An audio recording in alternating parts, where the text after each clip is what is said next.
নমস্কাৰ এই মুহূৰ্তত জনাইছো অসমৰ প্ৰত্যেকগৰাকী জনসাধাৰণৰ বাবে কেইবাটাও গুৰুত্বপূৰ্ণ খবৰ। আজি হৈছে 22 মে। আজিৰ দিনটোতে অসমৰ লগতে ভাৰতবৰ্ষৰ বিভিন্ন প্ৰান্তৰ পৰা কেইবাটাও গুৰুত্বপূৰ্ণ খবৰ যুগুত কৰা হৈছে। এই মুহূৰ্তত জনাইছো আজিৰ প্ৰথমটো খবৰ। আজিৰ প্ৰথমটো খবৰেই ৰাজ্যবাসীৰ বাবে এটা ডাঙৰ খবৰ। দেশত নিৰ্বাচনৰ পিছত কি পৰিৱৰ্তন হ'ব আইন ব্যৱস্থাত। দেশত আহি আছে তিনিখনকৈ নতুন কঠোৰ ফৌজদাৰী আইন আৰু মাজত মাত্ৰ এমাহমান বাকী, কিয়নো আগন্তুক 1 জুলাইৰ পৰা বলবৎ হ'ব এই আইন তিনিখন। এই তিনি আইনত কি আছে ব্যাখ্যা আগবঢ়ালে কেন্দ্ৰীয় আইন মন্ত্ৰীয়ে। পূৰ্বৰ আইনী বিচাৰ প্ৰক্ৰিয়া সলনি কৰিব বিচৰাৰ উদ্দেশ্য জনালে এইবাৰ মন্ত্ৰীজনে। আইনৰ জৰিয়তে ভাৰতীয়ক দণ্ড বিহাত উদ্দেশ্য আছিল ব্ৰিটিছৰ, কিন্তু আমাৰ উদ্দেশ্য আইনৰ জৰিয়তে মানুহক ন্যায় প্ৰদান কৰা, এই মন্তব্য আগবঢ়াইছে আইনমন্ত্ৰীগৰাকীয়ে। আৰু যাৰ বাবে দণ্ড সংহিতা আঁতৰাই ন্যায় সংহিতা অনা হৈছে। আৰু পূৰ্বে গুৰুতৰ অপৰাধত আৰোপ কৰা বহু ধাৰাত আছিল সুৰংগা, আৰু নতুন ধাৰা আৰোপ কৰি শাস্তি আৰু কঠোৰ কৰিব নতুন আইনে। কাৰাদণ্ডৰ পৰা জামিন জৰিমনালৈ সকলো বৃদ্ধি হ'ব নতুন আইনৰ ধাৰাত। আৰু আগন্তুক 1 জুলাইৰ পৰা বলবৎ হ'ব আইন তিনিখন। আৰু আইন তিনিখন কি আমি সবিশেষ জনাই যাম আমাৰ সমূহ দৰ্শকক। নতুন আইনেৰে গুৰুতৰ অপৰাধত বিহিব পাৰিব ফাঁচীৰ শাস্তিও, আৰু ধৰ্ষণত জড়িত কোনো অপৰাধী সাৰি যাব নোৱাৰিব এই আইনৰ জৰিয়তে। আৰু দেশত অন্ত পৰিব IPC আৰু CRPC। প্ৰযোজ্য হ'ব ন্যায় সংহিতা, নাগৰিক সুৰক্ষা সংহিতা আৰু সাক্ষ্য আইন। নতুন আইন অনুসৰি গণহত্যাত জড়িত অপৰাধীক দিয়া হ'ব ফাঁচী, আৰু কিশোৰী ধৰ্ষণত জড়িত অপৰাধীক যাৱজ্জীৱন কাৰাদণ্ডৰে শাস্তি প্ৰদান কৰা হ'ব। লগতে দলবদ্ধ ধৰ্ষণত থাকিব মৃত্যুদণ্ডৰ শাস্তি। লগতে আৰক্ষীয়ে দিব লাগিব গ্ৰেপ্তাৰ কৰাৰ তথ্য, আৰু সন্ত্ৰাসবাদক লৈও বলবৎ হ'ব কঠোৰ আইন আগন্তুক 1 জুলাইৰ পৰাই। আৰু মানৱ অধিকাৰৰ নামত সন্ত্ৰাসবাদীক দিব নোৱাৰিব নিৰাপত্তা। নতুন আইন মৰ্মে ৰাজদ্ৰোহৰ পৰিৱৰ্তে থাকিব দেশদ্ৰোহ আইন, আৰু প্ৰযোজ্য নহ'ব হিট এণ্ড ৰাণত আৰোপ কৰা শাস্তিসমূহ। আৰু সাময়িকভাৱে কেন্দ্ৰীয় চৰকাৰে স্থগিত ৰাখিছে 106 নম্বৰৰ 2 নম্বৰ ধাৰাটো।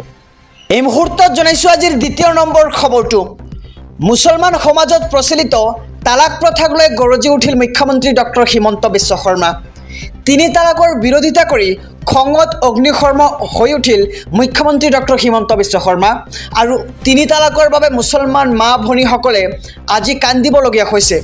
আৰু মুছলমানৰ 3-4 বাৰ বিবাহ কৰা দোকান বন্ধ কৰিম বুলি মন্তব্য কৰে ৰাজ্যৰ মুখ্যমন্ত্ৰী ডক্টৰ হিমন্ত বিশ্ব শৰ্মাই। আৰু তালাক তালাক তালাক বুলি ক'লেই নহ'ব, বিবাহ বিচ্ছেদ বুলি তেওঁ মন্তব্য আজিৰ দিনটোত কৰে।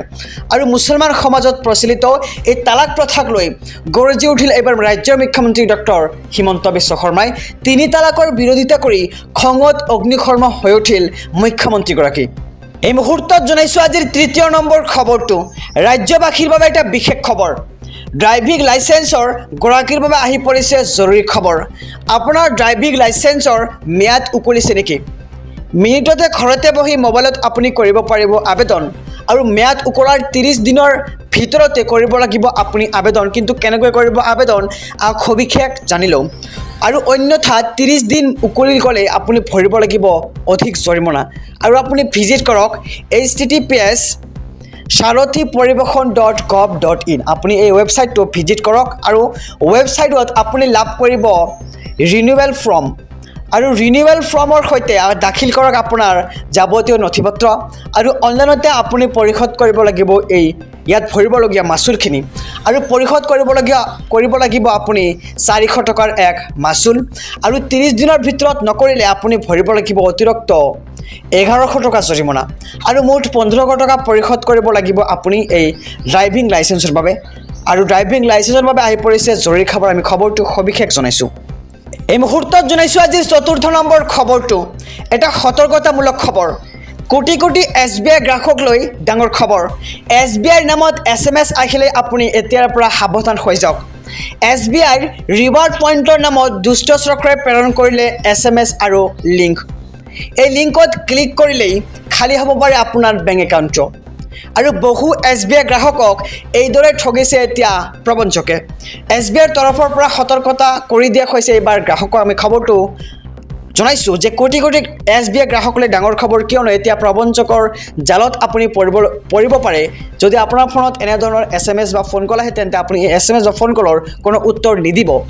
SBI নামত SMS আহিলে আপুনি সাৱধান হৈ যাওক এতিয়াৰে পৰা, কিয়নো SBI ৰিৱাৰ্ড পইণ্টৰ নামত দুষ্ট চক্ৰই প্ৰেৰণ কৰিলে SMS আৰু লিংক, আৰু এই লিংকত ক্লিক কৰিলে নিমিষতে খালী হ'ব পাৰে আপোনাৰ বেংক একাউণ্টটো।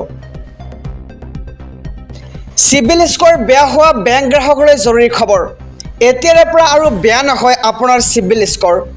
ক্ৰেডিট স্ক'ৰক লৈ ৰিজাৰ্ভ বেংক অফ ইণ্ডিয়াৰ ডাঙৰ সিদ্ধান্ত। কেইবাটাও নিয়ম বান্ধি দিয়া হৈছে RBIৰ তৰফৰ পৰা।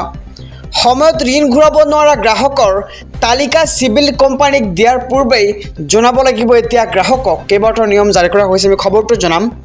ইমেইলৰ জৰিয়তে গ্ৰাহকক জনাব লাগিব চিভিল কোম্পানীয়ে, আৰু যদিহে গ্ৰাহকৰ কোনো ধৰণৰ অনুৰোধ নাকচ কৰে তেন্তে ইয়াৰ কাৰণ কি সেয়া জনাব লাগিব গ্ৰাহকক।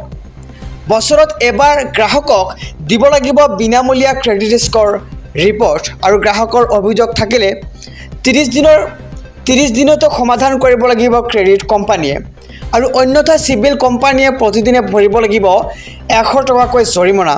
আৰু চিভিল স্ক'ৰ বেয়া হোৱা বেংক গ্ৰাহকলৈ জৰুৰী খবৰ আহিছে। আমি খবৰটো জনাইছোঁ SBI অসম মিডিয়াৰ সমূহ দৰ্শকক। এতিয়াৰে পৰা আৰু বেয়া নহয় আপোনাৰ চিভিল স্ক'ৰ, কিয়নো এইবাৰ RBIৰ তৰফৰ পৰা ডাঙৰ আপডেট এতিয়া আহি পৰিছে।